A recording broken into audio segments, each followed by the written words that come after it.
Bom dia, boa tarde, boa noite ou boa madrugada, por que não? Começa agora o Notas dos Tradutores, o podcast de quem inventa o trabalho dos outros. Trazido e traduzido por Carlos Rutz, Érico Assis e Mário Luiz Barroso. Bom programa para você!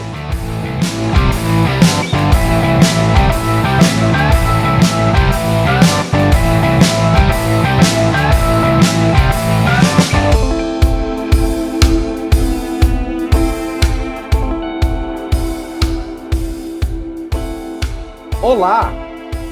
Olá! Alô você, garotinho e garotinha, este é o Nota dos Tradutores número 3. Você está ouvindo 3 tradutores tradicionalistas, pero não muito. Meu nome é Érico Assis. Eu sou Carlos Rutz. Mário Luiz Barroso. Nós estamos num podcast dedicado a tudo que diz respeito a tradução, tradutores e traduzir. Ou, como a gente gosta de dizer, sobre inventar com o trabalho dos outros. Como vocês já sabem, nós 3 trabalhamos com tradução no mercado editorial, traduzindo principalmente histórias em quadrinhos, mas não só, do inglês para o português, mas não só. E o programa de hoje é sobre uma polêmica de tradução que a gente chama de o caso da agenda feminina. Gente, esse vai ser um episódio diferente dos anteriores que a gente fez, porque a gente vai tratar de uma tradução especificamente, e ainda mais especificamente de um termo usado na tradução que teve uma certa repercussão. O que a gente vai falar hoje saiu na revista O Espetacular Homem-Aranha número 25, publicada em novembro de 2018. O original americano era Amazing Spider-Man 789. Quase que eu falo o número em inglês. Sentimental. Os autores dessa história são o roteirista Dan Slott e as artes são de Stuart Immonen. Pois é, nesse mesmo mês, de novembro de 2018, quando a Panini publicou, acho que assim que chegou na banca e o primeiro leitor pegou na mão, esse leitor foi para o Twitter e reclamou que essa edição tinha uma, abre aspas, tradução cretina. No original, o Peter Parker, nosso querido Homem-Aranha, ele usa uma camiseta que diz Ask me about my feminist agenda.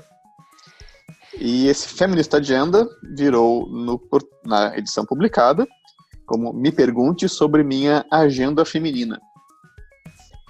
Então, o nosso feminist agenda, a gente já vai traduzir isso direito, mas ele sai como agenda feminina. O leitor reclamou dessa agenda feminina, a reclamação dele foi bastante retweetada, saiu nas redes sociais, saiu em vários sites especializados e virou até uma matéria no Globo Online dizendo erro de tradução em HQ do Homem-Aranha revolta leitores. Então, essa camiseta ela tem uma história interessante, que ela era de uma personagem chamada Arpia, que teve um namorico aí com o Peter Parker por um tempo. E a Arpia teve uma série própria nos Estados Unidos, nunca saiu aqui no Brasil. Essa série é escrita por uma autora que é uma ativista feminista, pelo menos ela escreve bastante sobre feminismo, que é a Chelsea Cain. Perdão, Chelsea Cain? Chelsea Cain. Badum! Você não sabe o sobrenome? Chelsea Cain, Mário. Ah, perdão. Siga em frente, por favor. Por favor, obrigado. Então, a Chelsea Cain, quando a revista da Arpia foi cancelada, ela reclamou que tinha muito leitor tradicional ou machista se opondo à revista e isso tinha levado ao cancelamento. Então, essa camiseta da Arpia, que ela aparecia inclusive nas capas, às vezes, acho que na capa da última edição da revista, ela aparece com essa capa do Ask Me About My Feminist Agenda, virou um símbolo assim, né, de como os leitores estavam interferindo na Marvel, como os leitores tradicionais estavam interferindo na Marvel e brigando, né, com esses autores que queriam colocar feminismo, por exemplo, na discussão. Então, por mais que essa discussão não tenha chegado aqui no Brasil, necessariamente, acabou virando um outro problema quando a camiseta apareceu com o Sr. Peter Parker, que estava dormindo na casa da Arpia, né, quando saiu com essa camiseta. E aí o Sr. Mário Barroso, por acaso, é o tradutor de Homem-Aranha, né? Hein? Por acaso, eu gosto muito de falar eu estou tradutor, porque não é uma decisão nossa ser o tradutor. A gente tem que contar, além de fazer de tudo para oferecer o melhor trabalho possível, a gente tem que contar com a paciência e com a simpatia dos editores. Senão, você deixa de estar tradutor. É um estado transitório, né? Ninguém senta em cima do título e fala assim, esse personagem é meu, eu vou traduzir até quando eu quiser. Está fora do nosso poder. Mas, de qualquer forma, né? E aliás, brincadeiras à parte, né? Com o sobrenome da autora, eu acho uma coisa... Quem? A Chelsea Cain. Eu acho muito importante que todas as vozes sejam ouvidas nos quadrinhos, porque as pessoas elas não são idênticas, então cada uma tem uma ideia, tem uma ideologia, tem uma religião, tem uma bandeira. O ser humano é multifacetado, existem vários tipos de seres humanos, e como os quadrinhos buscam refletir a realidade, nada melhor que todas as vozes serem ouvidas. De qualquer forma, estava eu tranquilamente viajando no fim de semana, quando Érico Assis, amigo meu que por sinal está aqui como um dos meus interlocutores, me manda essa notícia, bem preocupado. E eu não sabia de absolutamente nada, porque eu sempre realmente, principalmente no fim de semana, eu sou uma pessoa desligada de redes sociais, de computadores. Eu trabalho com computador. Se eu puder desligar o meu computador na sexta-feira e ligar de novo só na segunda-feira, eu fico feliz da vida, né? Eu gosto de passar o fim de semana desconectado. Era um domingo e o Érico me fez o resumo da situação e eu tinha certeza que não tinha traduzido dessa forma. Como eu já estava para voltar no domingo, segui a programação normal, voltei. Eu achei o meu arquivo e, mais importante que o arquivo, eu achei o e-mail o qual eu havia enviado a tradução para a redação. Por quê? Porque toda vez que a gente abre o arquivo, ele atualiza nos metadados do arquivo do programa, ele atualiza o momento em que você abriu ou mexeu, alguma coisa assim. E o meu e-mail datava de 2 a 3 meses antes da publicação. Claro, a tradução tem que ser feita com antecedência, porque vem todo um processo de produção, que se o nosso ouvinte se interessar, ele pode ouvir o programa anterior, o programa número 2, que fala sobre os processos de produção, de tradução, no caso da história em quadrinhos.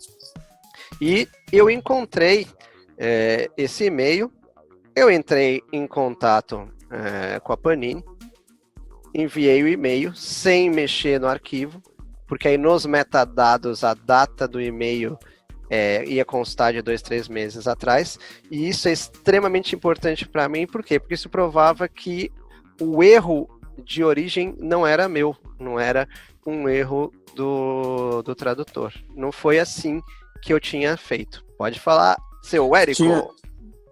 Tinha traduzido como, Mário? O Feminist Agenda. Essa camiseta já tinha aparecido mais vezes ali, porque apesar da revista do Homem-Aranha não ser a revista da Arpia ou da Mockingbird, como no original, como eles estavam namorando há um certo tempinho, essa camiseta já tinha aparecido algumas vezes, inclusive com a própria personagem utilizando. E, apesar de serem aceitas as versões pauta feminista e agenda feminista, eu sempre traduzi como objetivos feministas. Por quê? Porque o meu objetivo como tradutor era atingir o maior número de pessoas possível. E eu acreditei que não estava consolidado o suficiente entre todo tipo de público. A gente precisa ver que os quadrinhos não são lidos só por pessoas extremamente bem informadas. Eu acreditei que o agenda eu não gosto da tradução, para começar. Eu acho que a agenda realmente é um livro com calendário para você marcar os seus compromissos. Eu não gosto. Bom, se eu tivesse que escolher entre agenda e pauta, eu ficaria com pauta, mas eu acredito que pauta não seja também um termo de grande popularidade. Então eu sempre traduzi como objetivos feministas, que eu acreditei que o maior número de leitores entenderia. E depois, por causa de toda essa celeuma, todo esse problema, eu vim a descobrir que era mudado para pauta feminista, provavelmente. Eu realmente não vou lembrar. Mas, de qualquer jeito, era mudado na redação. E ok, porque está dentro das competências, direitos e até deveres do editor fazer da forma que seja mais adequada, segundo os critérios dele. E, enfim, eu entrei em contato com a Panini e eu perguntei assim, vocês gostariam que eu respondesse ou vocês gostariam de fazer as relações públicas desse caso? Aí eles falaram que como a revista é deles, eles assumiriam. E eu concordo plenamente, porque assim, realmente é algo em que era um problema que estava sendo gerado para a editora.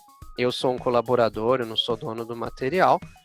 Então, se eu houvesse errado, intencionalmente ou não, eu acho que caberia a mim pedir desculpas. Como eu não errei, eu falei assim, olha, não fui eu que errei, está aqui a prova. E acredito que a editora resolveu o caso da melhor forma possível, né? Fazendo que os leitores se tranquilizassem, pelo menos essa foi a minha impressão.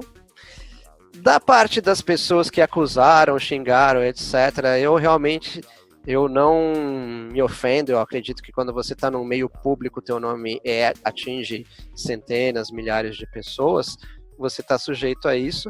E eu não seria a primeira pessoa a reclamar de assassinato de reputação no meio virtual, porque eu não fui a primeira, não seria a última. E situações muito mais importantes já houve isso. E não seria eu, um pobre editor, que iria fazer a diferença. O que eu posso dizer também citando novamente o programa anterior, sobre as etapas do processo. O texto percorre um processo muito longo, o tradutor é apenas a primeira pessoa a mexer no material e pode ter ocorrido falha em qualquer etapa do processo posterior. Pode ter havido uma falha na revisão, pode ter havido uma falha nas letras, pode ter havido uma falha na arte, pode ter havido uma decisão editorial, já que a editora responsável pela revista estava em férias na época, então não foi ela que fechou essa edição. Então pode ter havido uma série de falhas. Como eu não sou dado à caça às bruxas, como ninguém me contou, eu não fui atrás, não caberia a mim investigar, a não ser ter toda a tranquilidade de saber que eu não errei no processo. Essa seria, pelo menos, a minha primeira leitura e exposição do caso. Nessa matéria do Globo, saiu uma declaração oficial da Panini, né, sobre o caso, que é a seguinte: diante da publicação de Homem-Aranha, edição de novembro, a editora Panini esclarece que houve um erro de tradução da palavra feminist, que deveria ter sido traduzida para feminista. A empresa já tomou as devidas providências e se responsabiliza para que situações como essa não voltem a ocorrer, uma vez que o respeito pelo público é imensurável. A tradução do material foi retificada para futuras publicações em que o conteúdo for utilizado.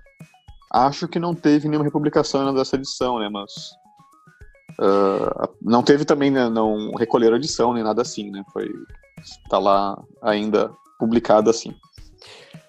Eu realmente não fui atrás. Sabe quando você está realmente tranquilo com a situação? Eu não fui atrás para verificar, mas eu acho muito legal o jeito que a Panini colocou, porque também remete a algo que a gente falou no episódio anterior, no segundo episódio do podcast Notas dos Tradutores.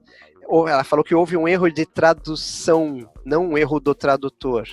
Então, a Panini sabiamente identificou um erro no processo. Ela não acusou ninguém, porque ela precisava dar uma resposta rápida, à altura, valorizar a preocupação dos leitores, que acho que é uma tradição ali. Então, eles acusaram um erro de processo. E realmente, eu sou testemunha de que o nível de travas de segurança e de filtros para evitar que esse tipo de erro acontecesse nas várias etapas envolvidas na tradução, ou seja, tradução igual ao processo, foram tomados. E eu acredito que tenha diminuído bastante a quantidade dos erros desse tipo a partir daí. Apesar de eu não ter sido a primeira, nem a última pessoa a passar pelo assassinato de reputação virtual, uma coisa muito curiosa de observar é que em vários locais houve um veredito acusatório com relação ao tradutor, e por acaso fui eu, mas eu já vi isso acontecer com outros tradutores, por isso que acho interessante expandir. As pessoas que estavam escrevendo, no caso mais na linha de blogs e sites e talvez programas do YouTube, e não do que a gente chama de grande imprensa, elas não tiveram a preocupação de fazer uma conferência, de ouvir todos os lados, etc. Já deram o veredito, já identificaram a causa, né? Ah, não, mas o tradutor, além de não saber inglês, ele não estava acompanhando a outra revista e assim por diante. E, enfim, já foram os juízes, júris e executores e condenaram o tradutor, que por acaso era eu, mas, repito, aconteceu em outros casos. E isso é muito comum em vários aspectos da nossa vida, inclusive em aspectos que colocam outros profissionais em risco de vida, dependendo se é acusado de erro. Por exemplo, imagina um médico que é acusado de um erro médico que ele não cometeu. As pessoas podem querer se vingar de uma forma física, inclusive. Então, não vejo uma solução a curto prazo para essa mania que as pessoas têm, geralmente fora da grande imprensa, de simplesmente achar que identificou a causa, não contatar as partes envolvidas e já condenar em letras garrafais ou não. Alguém já chegou a te interpelar em rede social por causa de alguma coisa assim, Mário? Não, eu acredito que até ficaram muito no campo do genérico e graças a Deus não fui interpelado, mas realmente a única coisa que eu poderia responder é que eu falo hoje, assim, foi bem feito, mas na época eu só poderia, em questão, quando não havia sido acontecido, apesar de ter sido muito rápido. A editora Panini já está se colocando sobre o assunto. Eu não posso, como tradutor, eu não tenho direito de falar em nome da editora. Apenas a editora pode falar em nome da editora, mas como prestador de serviço, como colaborador, se a editora houvesse solicitado que eu me pronunciasse, eu assim o faria, porque eu acredito que está na minha obrigação profissional de uma vez convocado, eu colocar a situação. Eu concordo contigo, que eu acho que foi bem, tecnicamente está bem colocada a declaração oficial da Panini, né, dizendo que foi um erro de tradução e não um erro de um tradutor, mas ainda acho que para a maioria das pessoas essas coisas se confundem, por mais que a gente tenha explicado no nosso episódio lá, né, a diferença que a gente faz entre tradução, processo e tradutor pessoa. Eu acho que a maioria das pessoas ainda mistura as duas coisas e talvez tenham, usando uma tradução ruim, tenham te jogado para baixo do ônibus. Mas assim, eu não sei se também que outra forma eu colocaria essa declaração oficial da Panini. Eu acho que tecnicamente ela tá bem colocada, é um erro de tradução e é um erro do processo, né? É um erro da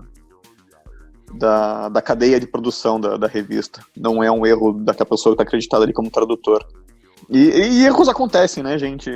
Acho que é bom de reforçar isso. Por mais que passe por várias pessoas, um gibi, por mais que qualquer publicação passe por várias pessoas que tentam conferir aquilo, pode acontecer um erro como esse, que é um erro, e é um erro que mexe com tendências políticas, com posições sociais aí que estão em discussão ferrenha, né, e aí pode acontecer o que aconteceu. Uma coisa muito interessante, que é só questão de parar para pensar. Como a Panini é uma editora exclusivamente de entretenimento, ela lida com livros, com gibis, com figurinhas, a Panini ela não tem e nem quer ter, nunca quis ter, uma posição política ou ideológica sobre qualquer coisa.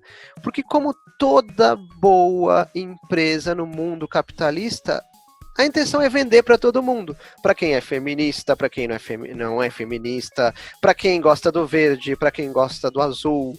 Então, é uma questão de parar para pensar.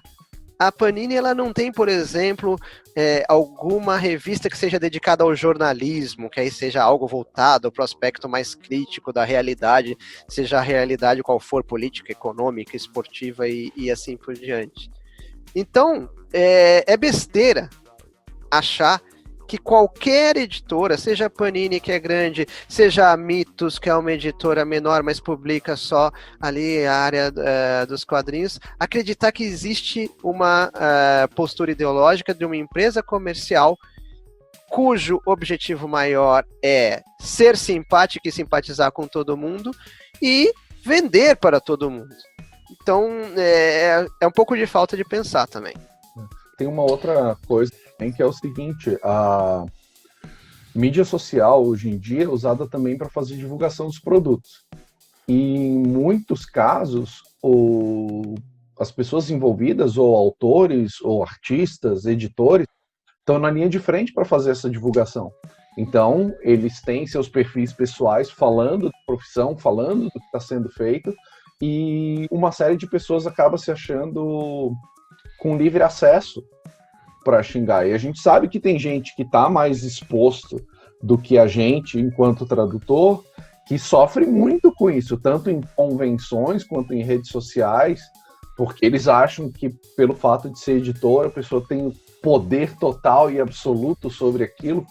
Então, a gente sabe de pessoas que sofrem, não só quando sai algum tipo de coisa errada, mas algum tipo de discordância, posicionamento, e são muito agressivos, mas agressivos de internet, né, também. É o corajoso online.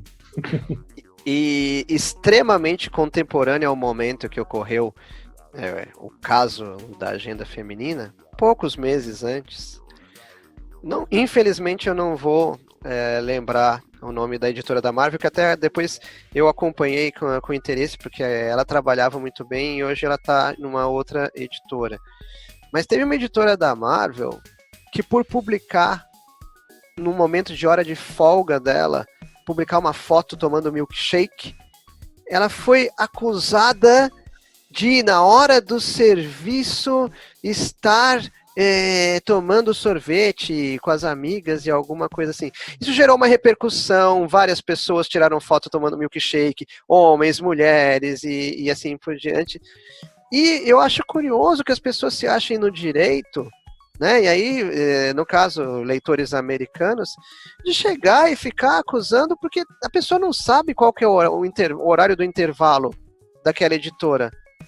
Porque, como editor, e por convivência, eu sei que às vezes o editor ele vai virar à noite, fazendo um fechamento apressado, porque é um lançamento, porque anteciparam o lançamento de um filme associado ao personagem que vai ser lançado. E às vezes, 3 horas da tarde foi o horário que a pessoa conseguiu parar para comer alguma coisa. E tem o agravante que muita gente não engole o fato de ser uma mulher mandando na revista, né? Então, pelo fato de ser uma editora, eles avançaram mais ferozmente ainda para cima dela. Tem esse... A crítica foi interpretaram a foto dela tomando milkshake com as amigas, inclusive, como uma posição feminista, e veio os chatos lá reclamarem, em vez de ficarem falando de feminismo e social justice, né, vão publicar a história direito. Que é uma sacanagem, né, uma visão assim que politizou o negócio que era gente tomando milkshake. É uma besteira que tomou uma proporção sem necessidade, justamente porque você estava falando, né? Redes sociais falando merda. E aí gerou também uma outra repercussão, que foi mais gente tirando foto de si tomando milkshake, só pra apoiar a editora. Sim, inclusive homens e editores, né? Isso é importantíssimo. Até onde eu vi, ela continuou por um bom tempo na Marvel. E como eu passei a acompanhá-la, você vê que o fato dela ter sido atacada, eu já gostava do trabalho dela, eu passei a acompanhar mais ainda de perto o trabalho, e aí eu vi ela anunciar, estava saindo da Marvel, mas ela estava indo para uma outra editora, onde ela poderia trabalhar com mais poder de decisão, enfim, claro que na maioria das redes sociais todo mundo é feliz, né? Dependendo da rede social. Mas ela estava numa outra editora, feliz da vida, acompanhei as postagens dela sobre o trabalho nessa outra editora, ela continua produzindo bastante, continua trabalhando, e no que eu tive acesso ao material, ela continua trabalhando bem, do mesmo jeito que ela estava trabalhando bem na Marvel. Então, como nós já admitimos em episódios anteriores, a começar pelo primeiríssimo episódio do podcast Notas dos Tradutores, nós não temos a memória do Johnny Mnemonic, que se lembra de tudo, que a memória dele não é nem fotográfica, eu diria que é cinematográfica. Enquanto eu falava, o Érico Assis, rapidamente e habilmente, localizou o nome dessa editora do Milkshake. O nome dela é Heather Antos.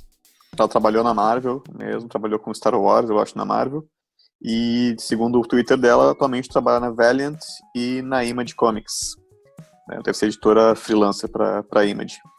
E acho que continua tomando milkshake, espero. Eu lembrei também de um caso que teve pouco depois da Agenda Feminina, também com a Panini, que foi uma revista Demolidor, em que aparecia a campanha presidencial do Wilson Fisk para prefeito de Nova York, e apareciam, acho que, cartazes em que ele era identificado como mito, né? E os leitores fizeram a relação com a campanha do Bolsonaro aqui no Brasil. O original agora eu não vou lembrar, mas não era MIF, nem nada assim, mas tinha alguma relação que dava para ser traduzida como mito, e nesse caso a Panini até liberou o seu tradutor, o Paulo França, para comentar o caso e por que ele optou por aquela tradução como mito. E eu acho que ele fez uma defesa muito boa, dizendo que não tinha uma questão ideológica ali, ele não queria colocar nada pessoal dele, e reforçando que a própria Panini também não vai assim, comprar briga por besteira. Mas eu acho interessante ressaltar, pegando o que o Mário falou, que por mais que essas empresas elas não queiram comprar problemas, né, com outras ideologias, não queiram desafiar ninguém nas suas crenças e seus pontos de vista, a Marvel, e eu também diria a DC, elas sempre tiveram uma posição mais progressista, né, mais ideias, pelo menos vendem, não quer dizer que elas são empresas ou que são administradas por pessoas assim, mas vendem mais ideias de esquerda, né, do que outras. Eu acho que tem a ver muito com a posição dos super-heróis, como defensores da justiça e tudo mais, isso identifica às vezes como posições de esquerda, mas não vamos discutir isso se é esquerda ou direita ou não é nada disso. Então, vai acontecer isso nas revistas, mas isso nunca é para tradutores de esquerda ou de direita. Rapidamente, só para falar sobre Marvel e DC, digamos que a posição delas, que poderia ser rotulada ou mais associada à esquerda, é a liberdade de expressão que elas concedem aos seus roteiristas, por exemplo. E nesse sentido, roteiristas de todas as cores e tendências acabam escrevendo nas duas editoras. Porque, vamos pensar bem sério, no país mais capitalista do mundo, em duas editoras que fazem de tudo para vender quadrinhos, filmes, bonecos articulados, agendas, revistas, cadernos universitários, enfim. Vocês acham mesmo que alguma dessas editoras gostariam de vender só para os eleitores do Partido Democrata? Não. Pois é, não é o caso. Justamente, eu acho que não. Essas editoras não querem comprar briga, certamente. Mas não deixam também de se posicionar desde racismo, Vietnã, etc. e tal. Sempre se posicionaram, e às vezes muito explicitamente, né? Então elas não tiraram o corpo em várias situações, por mais que talvez elas não levantem bandeira eleitoralmente, e claro, se a gente vivesse lá, talvez a gente identificasse essas nuances um pouco mais rápido do que morando aqui, né? Quando tem alguma menção aqui e ali. Mas acho que também não deixaram de cumprir o papel de avançar um pouco ali. O Maurício de Souza tem uma frase, eu não sei a frase perfeita, assim, eu vi ele repetir várias vezes algo no sentido de que ele, a empresa dele, não levanta bandeiras. Ele pega a bandeira quando está passando na janela. Então, se é uma coisa que já está em discussão na sociedade, se é uma coisa que já está muito bem firmada para ele se posicionar, ele se posiciona. Mas ele não vai levantar bandeiras porque ele é uma empresa.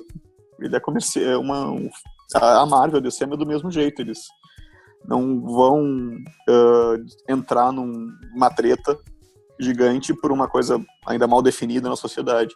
Eles vão pegar bandeiras quando elas já estão já passaram do nível de aceitação, assim, da maioria da sociedade concorda com aquilo, né? Eles não vão pegar opiniões de uma minoria e propagandear aí nos seus gibis. E eu diria que isso daria um ótimo assunto para um próximo episódio. Está anotado na pauta, digo, na agenda, digo nos objetivos, Sussu. Me pergunte sobre a pauta do Nota dos Tradutores. Certo. Então, caríssimos amigos, diretamente das aprazíveis cidades de Pelotas, Joinville e Florianópolis. Não. Diretamente das aprazíveis cidades de Pelotas, Joinville e Florianópolis, o Notas dos Tradutores encerra mais um episódio. Fique ligado nos nossos programas anteriores, nos próximos, através do seu agregador de podcast preferido, seja Spotify, Google, Apple, Deezer, etc. Nós voltamos em breve com mais um programa sobre tradução, tradutores e traduzir. Ou sobre como a gente inventa com o trabalho dos outros. Falou! Valeu! Até lá! E por hoje é só, pessoal. Até o próximo Notas dos Tradutores. Tchau!